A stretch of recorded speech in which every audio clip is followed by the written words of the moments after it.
What's up, beautiful people? This is Christian from the Successful Spiritualpreneur Podcast, and today I'm very honored and excited to have Sydney Campos on the podcast. She is a 2 times best-selling author, master clairvoyant, and 3 times founder who bridges entrepreneurship, embodiment, and multidimensional healing. Featured in Forbes 3 times, she's raised over 1 million in frontier ventures and guided hundreds of leaders through transformational coaching, retreats, and trainings. Such an honor to have you on, Sydney. I think you're the perfect person for this podcast. I'm so excited. Thank you so much. It's great to meet you. I'm really happy to be here. Yeah. So I don't want to talk too much about the past because Great. the present is now, and I do want to kick us off with one of your previous posts that you wrote on Instagram, and to just give us something to start off with. So I'm going Hmm. to read it out, an excerpt from your post. For those building the world we came for, holding a vision long before others could see it, your time is coming. You've been walking ahead, planting seeds in soil others didn't yet recognize as fertile. You've held the blueprint when the path was overgrown, the horizon far, and the crowd not yet ready to follow. The years ahead will accelerate everything. Amen. Thank you for Amen. sharing that. Yeah, thank you so much. That came, a lot of what I write, it's for me. It's how my guides will communicate and give me guidance, and then it ends up being really helpful to others. And that message came through at a time when I was really part of a challenge I can even still face at times is just that feeling of being really ahead of my time. And maybe people listening relate, maybe you relate, just knowing we came in with a vision of what is possible on this planet and what we're able to create and what we're maybe meant to be experiencing, and Mm, we're given all of these visions and intuitive guidance and these different gifts that we come in with to actualize vision into form. But sometimes it can feel like a lot of this life for me has been about mastering patience and just right timing and divine alignment and listening, not trying to control things so much or at all, and just allowing more of an unfolding. But there can be such a deep impatience I experience sometimes of like, are we there? Are we ready, you guys? Come on, like let's go, humanity. Let's create a mm, more, harmonious, present, loving world. And, let's go. That's why I came here. yeah. Yeah, I appreciate that so much, and I think that goes out to everyone that came before me, before us. Hmm. Like the work that people do and have been doing for all this time. It's like you don't understand how everything is just connected and how everything leads up to every day, every moment, a new reality. And Hmm. yeah, what has helped me with patience is tea. Yeah, beautiful. And also connecting with people who are not that far yet, right? Because Hmm. you're just like, oh wow, you're there still. Okay, that's fine. Like how can I Hmm. help a person that's like totally not spiritual and totally not on the path of any conscious like ooh Hmm. spirituality whatever. But like how can I connect? How can I have them feel love or gratitude or you know Hmm. that's part of the reason why, the agency, the T, like ultimately the goal for both of these is to let someone feel something, if Hmm. possible, love. You know, um, Aw, yeah, beautiful. That's it. Yeah, and I love hearing that. Thank you. And sometimes it really is that simple. When I hear you speak about this, it just everything boils down to presence and just going out of time. Like there's no impatience in the present moment. You're just here and now. And what's the point? The point is for me, I try, as best I can in presence to, yeah, embody that unconditional love. And then really for ourselves first, right? We can't give to others what we can't give to ourselves, which can be also another challenge a lot of us are going through right now, like deeper embodiment of what we talk about and teach and say. And like, wait a minute, how's my relationship to myself and giving myself these gifts that I, can give other people so easily? And It's all about presence and just deeper refinement into presence. So I really appreciate that. And tea definitely helps a lot. Yeah, I love tea. I think it's such a gracious spirit, you know? It's so gentle, Mm, nothing crazy about it, you know? Like, I love plant medicine. You know, I've done ayahuasca before, but these things are like, it's a oh, little intense, yeah. I'm ready for a level up now. It's like when I went to my first ayahuasca experience, um, I honestly didn't like I didn't. There was no like trauma that I was looking to heal. I just wanted to experience the spirit.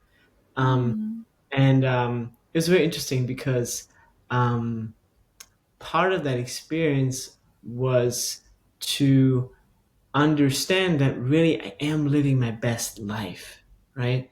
And the funny thing is, especially with my family, my wife, and there was this other girl that I really connected with, and it brought up this whole conversation at home, right? mm. About what we are building and how we're treating each other, and yeah, of course, nothing is Wow. like, human spirit can always long for more, and there's always something better in form or this and that. But like,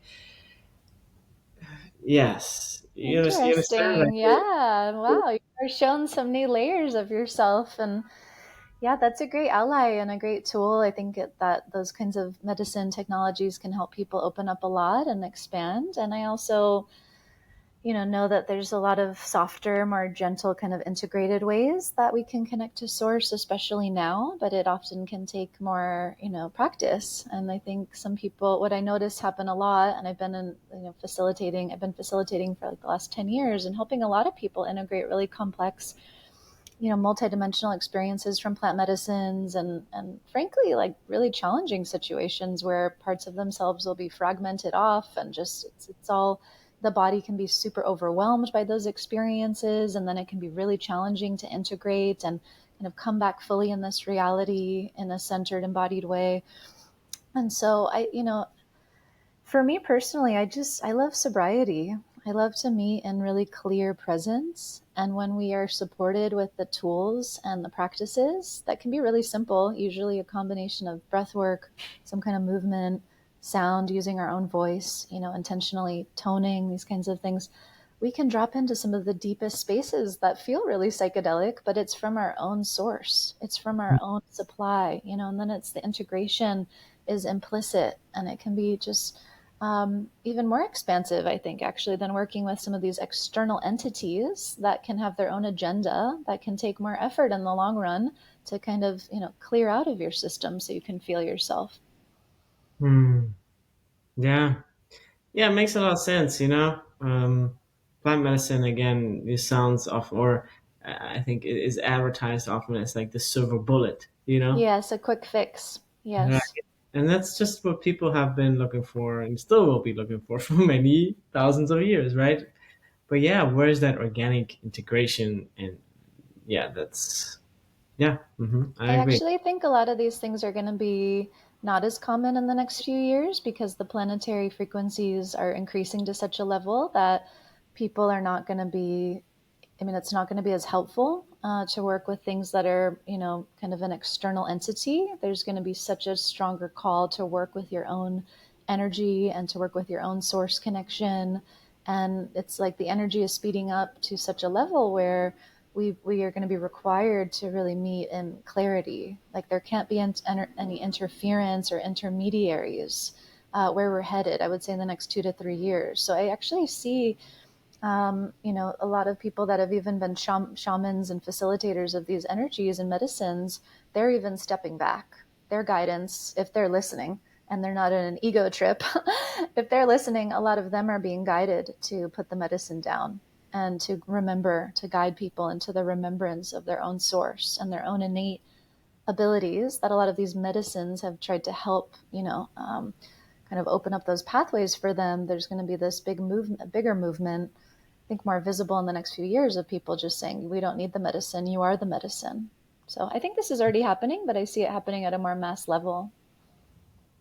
Yeah, I love that. And I think ultimately, if we're able to really stay in our center about that, we have access to source at all times, that just I think is like the biggest thing. And not that I'm there all the time, right? But like if we think like I am the medicine, I am the disease, I am the healing, I am the money, like I am the stuff, like everything's just it's so hard to explain, but it's within, It's right? very powerful, right? It can be overwhelming to behold oneself as being such a powerful being, and that is a capacity that Mm. we are called to develop within ourselves to allow that fully in and to fully radiate at that frequency, right, of presence, of power. And there's been a lot of conditioning we've been up against for centuries around that, around being powerful, really powerful beings, with abilities, with direct connection to source. And think about how different our society will Yeah. be designed in all these different structures if more people are operating from that knowing. Mm. And I'm not there all the time either yet, but that's Yeah. just part of the bridge that we're all building right now. Yeah, exactly. Like continuing to building the bridge, painting the picture, and allowing people to see what's actually possible and real, you know? Because Yes. again, you grow up in a society where you think you need to like pay for energy and things like that. It's like, oh yeah, of course, can't be any different. It's been like that for 500 years. Why would it be different now? Hmm. Oh, there's so much more. Yeah, get ready. These next few years are going to be very confronting for many people that are attached to those old ways, and it can be, really it can be like a big, I hear the word like earthquake, identity breakdown, and just people really, it's going to be challenging if you haven't built those. There's a call for people to really build these capacities to know yourself, to work with your energy, to understand your energy, more of your purpose, your intuitive abilities. Otherwise, it's terrifying. It's like terrifying to be walking around out there basically in the dark, waiting for someone to tell you what to do when all the systems are going to be falling apart even more. So Mm, I'm glad, that's why some of us are here. We're like holding the flag, like, I'm here, I'm ready when you are, when you want some help. wow.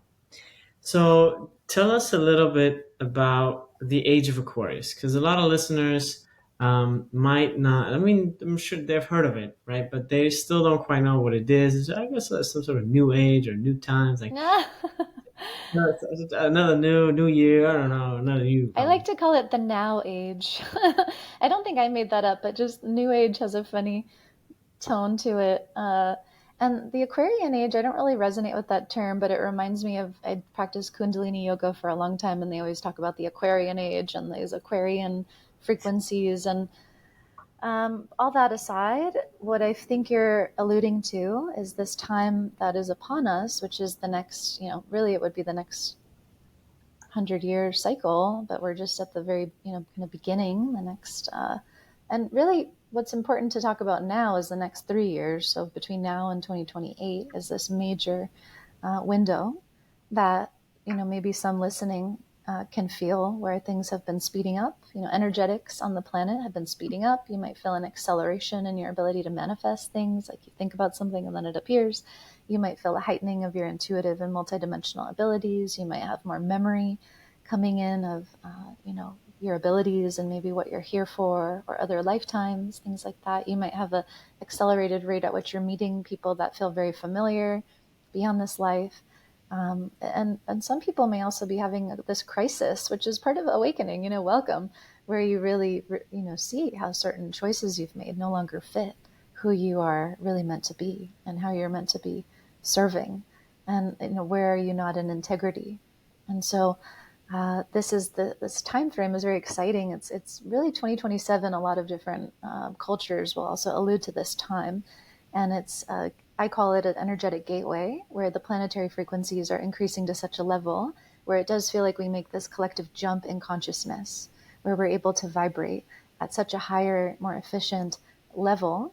This is all about efficiency, right? It's like becoming more embodied in our spiritual capacities and abilities, and then being able to create in a more efficient way that which we are each uniquely here to create and manifest towards this collective goal of heaven on earth, I would say, or just a more harmonious, equitable world where we really take care of the planet, ourselves, and each other, and we become more effective stewards of all the resources that we've been given here. And then there's disclosure as well of like, we're not alone in the universe. There's other beings. There's been a lot of conditioning around aliens and ETs and all of that kind of stuff. But I feel like there's going to be full disclosure of like ships appearing and beings coming, and they're already here, but just more like revealing themselves. And so think of the consciousness shift required in that sense, when that's going to bring up a lot of fear and all kinds of things, just clearing out these illusions that have been programmed for centuries to keep people disempowered and in fear. And so, long story short, we're going to have a lot of help, a lot of support, a lot of technology is going to be given back to humanity to restore things like free energy and cleaning up the ocean and different pieces of our environment. And it's really exciting. And we have a choice to go the transhumanist AI robot route, which we already did in Atlantis. And I don't think we're allowed to do that again and repeat that. Or to really, see this technological advancement happening and then really choose to be more fully human, which is what we're really meant to do. That was the whole point, to really activate our spiritual gifts and our unique human abilities that technology will never replicate. So these next 3 years are very exciting, but it might be a crisis point for many who are essentially just called to clear out fear at the deepest levels. We can't, when we're called to vibrate in these higher frequencies, it's all love and presence, and it's so clear. So any lower protective densities, fear, shame, guilt, control, these are the bigger ones. They're going to get highlighted. They're going to be illuminated so that you can process them and feel the feelings and let them go. Wow. That's so powerful. Yeah, it's also really powerful and empowering to listen to someone talk about it that way, you know, in terms of, yeah, being able to, yeah, really step into our power as human beings, Mm-hmm. and not continue thinking of self of this like sheep people Mm-hmm. continuing existence, It's like, yeah. Mm-hmm. So let me ask you this, or for all the listeners here. So the vision that you've been holding and stewarding and nurturing for the past decades, of your life, like that will be like people are trying to, like, I guess, evolve and catch up to their version of their future, right? How can we help them to align, to evolve? Mm. It's so different for all of us, have different lessons. And, but I would say the most simple is, let's see, I'm just tuning in real time here. What's most important to share with the listeners and everybody tuning in, and really just desiring support and more alignment, authenticity. My last book is all about this because that's been my biggest, journey, is authenticity and just really learning to be myself. It's so vulnerable. It's so simple to say, but I think it's the hardest thing, any of us can really aspire to do. It's just, they say, get out of the way of being who you are. Get out of the way. Stop getting in the way of what's meant to happen. Like, get out of the stream. Just be in the stream. Let things come. Allow. Let go. Trust. So simple. We hear it all the time. But how do I surrender?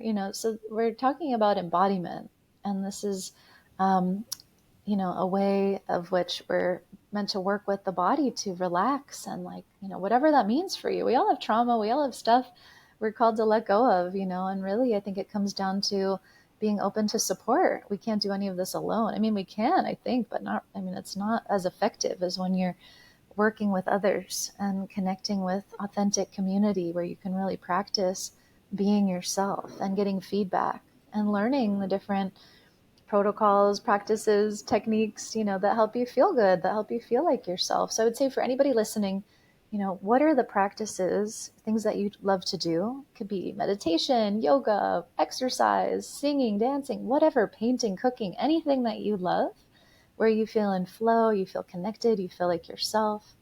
And then how are you allowing yourself to do that more, to be in that frequency of your own authentic being, really prioritizing that, I would say, more than ever now. Because when we're in those states of presence and flow, we are inherently allowing those densities and kind of old imprints and trauma patterns, they're dissolving. They're kind of dissolving on their own. We don't have to be so heavy about this processing and, it doesn't have to be so intense when we are prioritizing more of those self-loving, activities that really help us feel like we're at home. So, and that's a big shift in values, especially for people that are, really invested in their work and making money and how they're appearing and their influence and all this stuff we're conditioned to care about. That takes us away from ourselves and these more intimate moments with ourselves. And it can be really confronting because suddenly, when you're not performing and you're not caring about what other people are thinking and you're just enjoying yourself in the moment, there's spiritual connection opening up.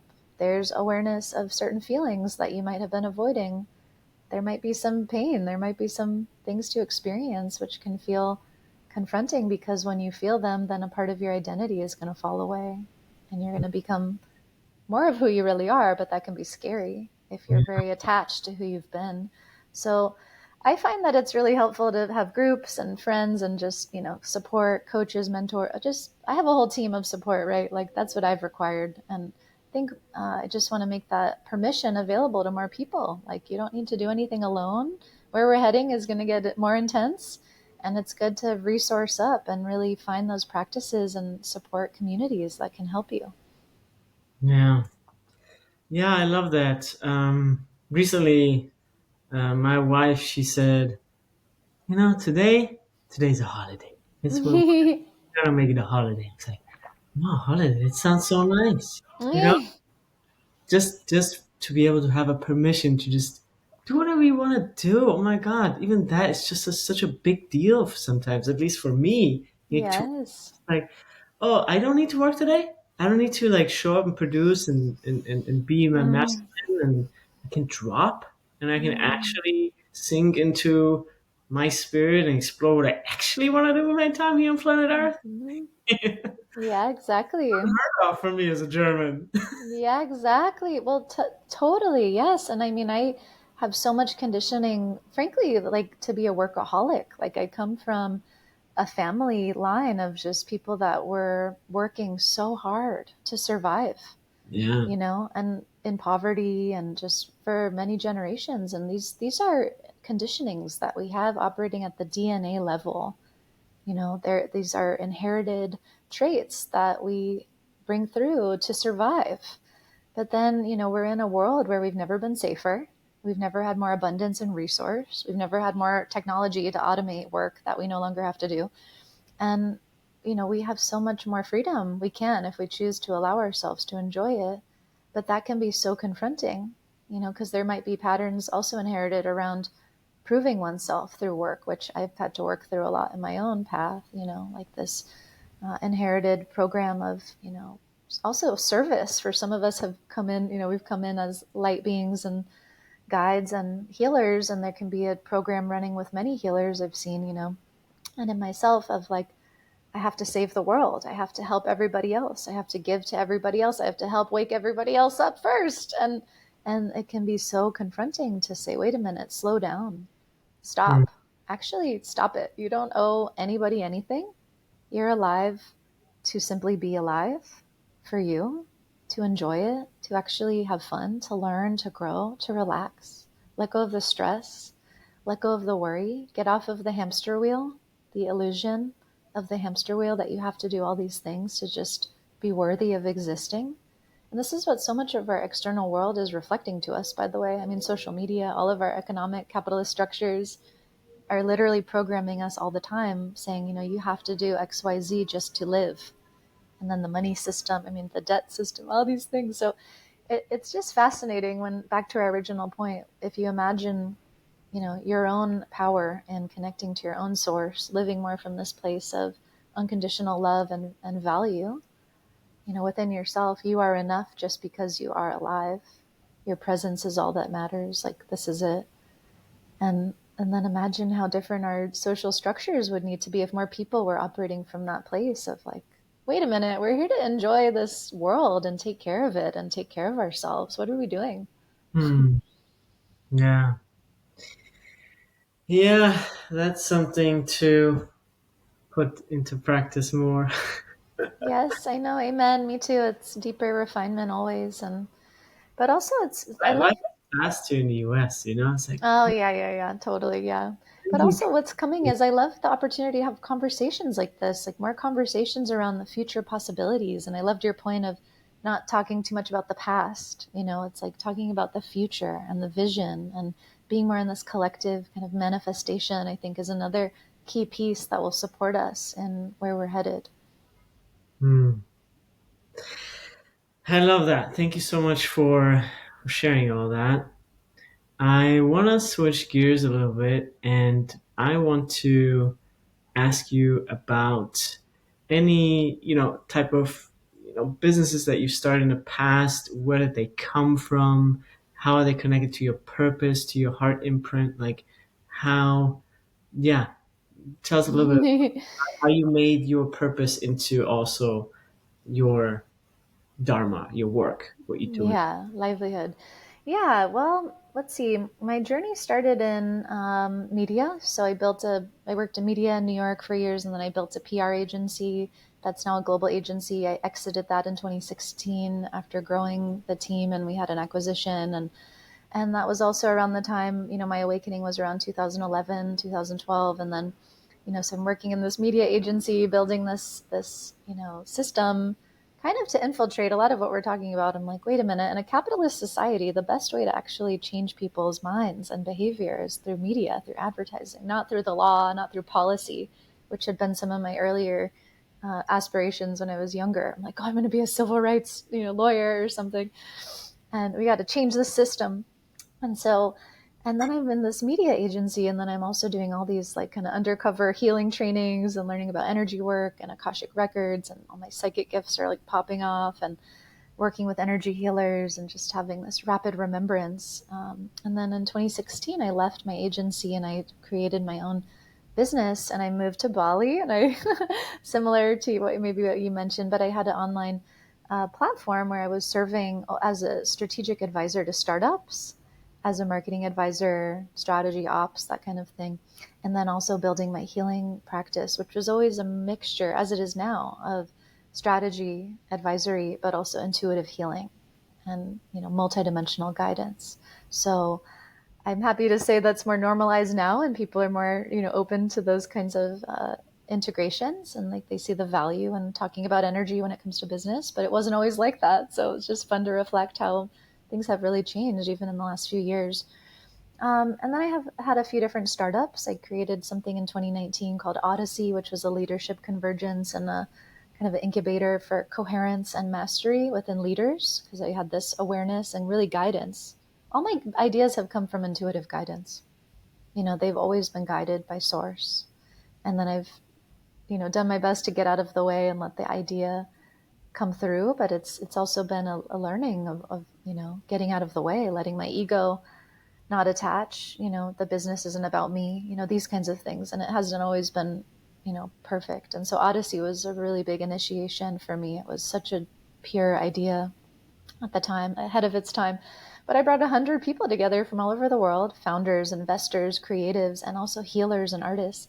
And we had a 4-day convergence. It was a huge investment, massive production. And that the convergence was all about, what is the inner work that we need to do to actually be able to effectively collaborate and build what we say we want to build. We can't really do what we're here to do or even see what we're here to do until we can listen to each other and actually listen to more of this intuitive guidance. Otherwise, we're just going to keep creating things in the same old way, going in the circular loop of the mind and the ego with all this trauma. So it ended up, being this incredible time. So many companies were created from that experience, new partnerships, relationships, but it didn't turn into this big company platform that I thought it would be. I thought it was going to be retreats and trainings and cohorts and all these things, and like even a branding agency, conscious branding. But it ended up being one of the biggest initiations for me to understand that, wow, I can't talk about all this stuff yet until I'm more embodied in myself. I conceptually really understood what was needed to get to where we need to go, but ultimately that whole experience showed me, wait a minute, I'm really falling short of where I need to be as a leader to be able to effectively facilitate these kinds of spaces and embody what I'm talking about. And so it was not easy. It felt like a dark night of the soul started after that. Was sent to Hawaii, and then COVID started. So I was basically like locked in on Maui, which is not so bad, but very isolating. I was alone. I had to like stop everything and slow down and really feel a lot for 2 years. And I just spent a lot of time in nature, a lot of time alone, out of the noise and busyness of New York and LA and traveling for years. And it was one of the hardest times of my life. But that's where I really changed. I changed, got so much more clarity in terms of what I was meant to do. And then another idea came to start another company that was a social media company to create a new template for conscious social media called Ascend. I worked on that for 3.5 years, raised a ton of capital, built an incredible product, got thousands of people on it. But it also felt like it was a bit ahead of its time. We were asking people to maybe think a little bit more critically than they were ready to, and to be more co-creative in the social media process. And then also my business partnership was really an initiation. I learned, there's really so many challenges in that. Having a business with someone else is like a marriage, and the company is like your baby, and it can bring up so much trauma, so much stuff to work through. And so I love to support founders in this, and just, to like make that conscious, and then, to be able to effectively work together. It can be so challenging. So that was a 3.5 year venture. And all the meanwhile, I'm working with clients, running online programs, retreats, advising, so that was, I closed that in October 2023. And then another dark night of the soul, of like, okay, ego death again. Who am I without that thing that I thought was defining me in the world in some way? And then that set off this whole other process from October 2023 till now, which has been kind of a return to working with other teams and helping to build other products, not so much standing up my own things for right now, and coming in as more of an advisory, strategic support and co-founder or chief of staff, that kind of thing, but not so much like standing up my own idea. I'm really just working on kind of these deeper, frankly, what we talked about already, like these deeper integrations of like, really having healthier boundaries with my time, with my energy. There's a deeper healing happening for me around my relationship to money and resource and value. And so I'm really grateful to be in service in this way now. And it's afforded me a lot of space, which we need sometimes, especially if we've been going at like 1,000,000,000 miles an hour as a founder. Mhm. Yeah. Yeah, I hear you. For me, I empathize with that in terms of the tea company that I have, and I'm not sure why I bring this up because I keep talking about tea, but Yeah, I probably need some more tea, so thank you. it's like forefront in my mind currently, and it's like Mm-hmm.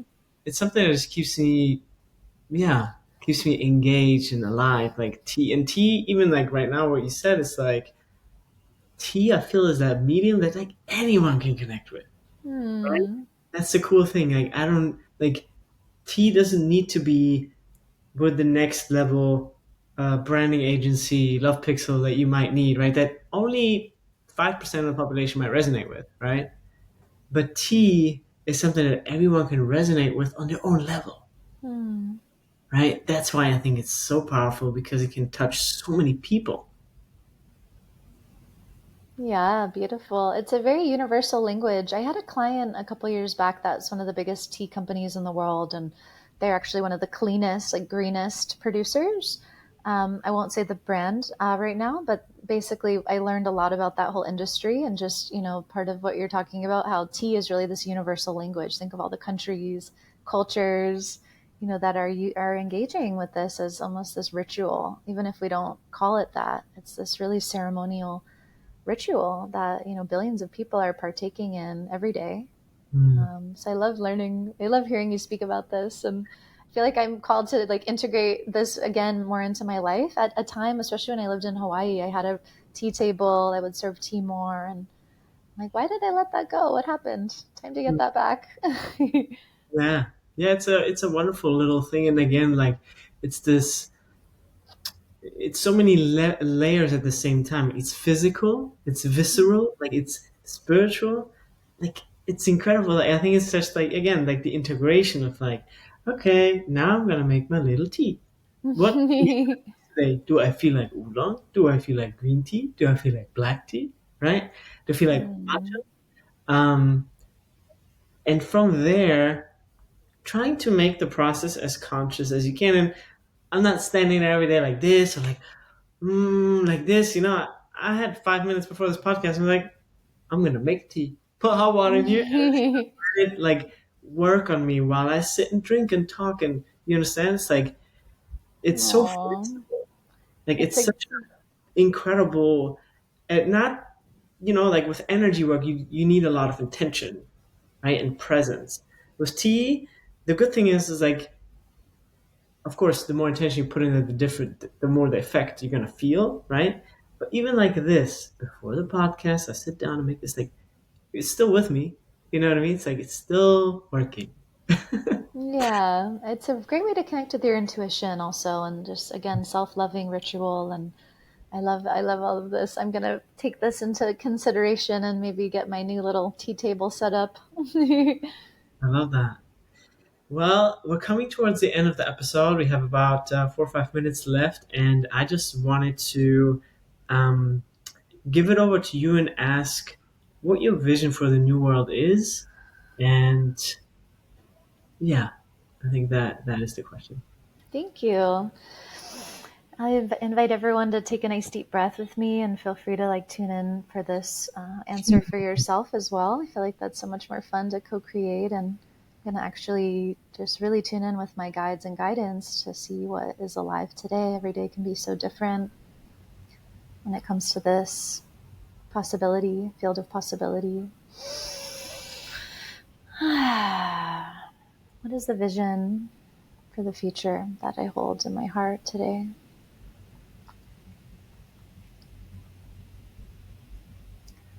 Imagine a crystalline planet with clean oceans, trees growing, plants thriving, people growing their own food, shining vibrantly, radiating from the inside, this feeling of pure unconditional love and vibrancy, vitality, strength, harmony, peace. Just beautiful.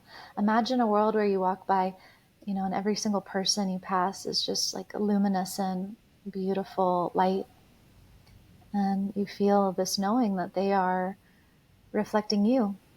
And there's this sense of innate connection and support, and this sense of responsibility to take care.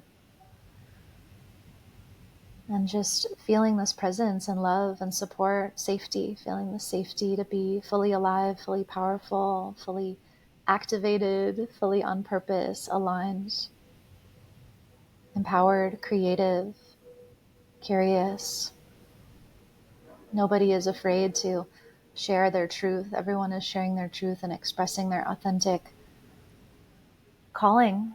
Everyone is sharing. There's no more filtering or editing or like manipulation. It's just complete clarity and truth.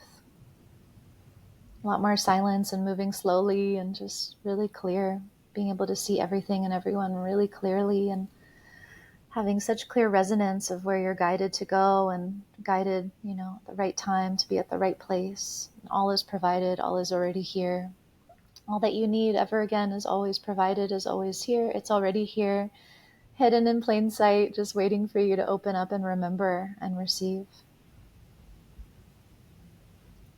Yeah, and there's just so much fun. Like, we're living life to have fun and enjoy, and just like feeling that ecstatic joy, but in this grounded embodiment, like present, fully here, not disassociated and like wee floating around, but embodied, powerful, grounded, and so ecstatic, so grateful.